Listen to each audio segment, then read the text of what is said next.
Go. Go. So, ganito yan. Natulog ako kila Nicole. Oo, tawagin mo. Pagkatapos, nung natulog ako kila Nicole, pagising ko ng umaga, wala silang tubig, wala silang iced tea, wala silang kahit anong maiinom. You know, the poor people from Valley. So, ako, wala akong choice, kundi ang uminom ng Heineken. So, I had Heineken for breakfast. Pagkatapos, hindi senglot-senglot na ako. Nung medyo nalasing ako, uminom ako ng vanilla. Uminom ako ng vanilla vodka. Pagkatapos, uminom ako ng vanilla vodka. Eh di, ano ba yung mga nangyari? Uminom ako ng vanilla vodka, tapos, saan tayo pumunta? Sa game. Pumunta kami sa game, tapos kami naman, wala kaming choice kasi sabi sa Tita Anna told me that I should go back to their house at Valle Verde because we're gonna drink wine at night, you know, we're gonna have some party. So, yun, nag-party kami. Pagdating kami sa Tita Anna, we had wine. Eh, sila TJ medyo mahina uminom, sila Kuya Pao, sila AJ. Saka na yun. Pagkatapos, ang hina nila uminom, hindi nila naubos yung wine. So, wala akong choice kundi ubusin yung wine. Wala ka choice. Wala akong choice kundi ubusin lahat ng wine kasi nahihiya naman ako sa Anna, you know. Tapos, nung naubos na yung lahat ng wine, si Tita Anna, binigyan ako ng isang bote ng Bacardi. Sabi niyo, and this is for you. So, ako naman si Gaga. Hindi alam kung anong magiging epekto ng Bacardi sa buhay ko. Inom lang ako ng inom sa kwarto. At nakailang shot na ako. Pagkatapos, naisip ko, shit, wala akong pulutan. So, kumuha ako sa ref na saging, parmesan, at sinigang. Yun ang pulutan ko para sa Bacardi. Tapos ako naman, okay, Bacardi, oh, one shot. Doti yung phone ko. Edi shot lang ako ng Bacardi. Kain ako ng gulay, ng kangkong, At ng sinigang, ng sabaw, ng parmesan. Yung banana, dinidip ko sa parmesan. Pagkatapos, ang dami kong nasabi kung ano-anong bagay na sensors. Sabi mo na. Nasabi ko kay TJ na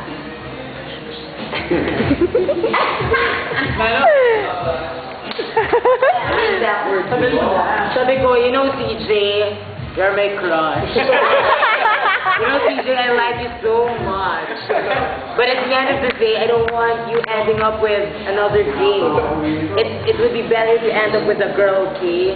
Kasi ma-hurt ako kapag sa bading nakatin yun, matutindi ako. Bagay na ako. I don't think you have to worry about that. Tapos ayun na, the next morning, kaya dito ako nila si Jet Nicole sa Ateneo. So naglalakad lang ako sa may car park. Ay ba pala, sa game, nakalimutan ko yung kwento. Naku. Ito na. Nung sa game, get. Back forward. Flashback. So, sabihan yun na, nung sa game, nung nalasing ako nung sa Vanilla Vodka at Heineken, nakita ko yung eyeliner ni Nicole, tsaka mascara, tsaka concealer. So, nag-makeup ako. Dumating si Tita Ana, I love your eyes, ganyan-ganyan. So, parang ako sabi ko, shit, nagustuhan ni Tita Ana. Gusto ko yung mga bagay na ayaw niya. So, kinuha ko yung mas malaking eyeliner. Nag-drawing ako ng bigote. Okay. Nakita yung bigote ng balbas. Pinakina pala ako pinag-balbas. Ito ang resulta. Ito ang picture niya. Teka.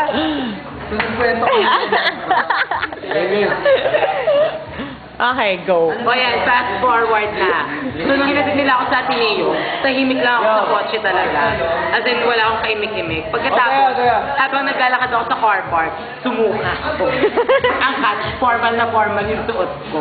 Tapos sumusuka ako sa car park. Hindi ko narinig yan, Tapos dumiretso ako sa Him 5. Pagkatapos sa Him 5, sumusuka pa rin ako. Tapos, naisip ko, punta lang ako sa Starbucks nung medyo sober na ako. Tapos, nung medyo, on my way to Starbucks, I saw some of my UP friends sa Pilipinas. At para mas maging sober ako, nag-shot ako ng margarita.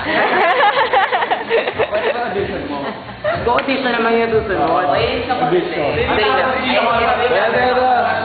Oh, sino sali? Ako. Sali ka? Sabay ka talaga Sali ka. Yeah, ikaw. Sali ka. Sige. Baby. Ayoko bidong. Baby, AJ. Play na sila Sali ka.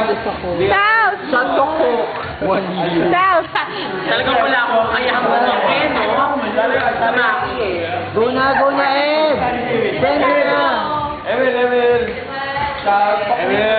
Susubay ka ba? Emil! Asan si Pao? Wait. Sa labas. Oy, Emil! Yes! Pare, sa akin yun. Simialis ka na ba? Ito ako tulad. Jimmy. Oy, Pao! Uy, mag-kayo. Ano ba kayo? Bye! Hindi ka kasali sa team na to. Kailangan malaki at kasumpa. Bye, Carl. Bye, Carl. Pag-pointing ito mga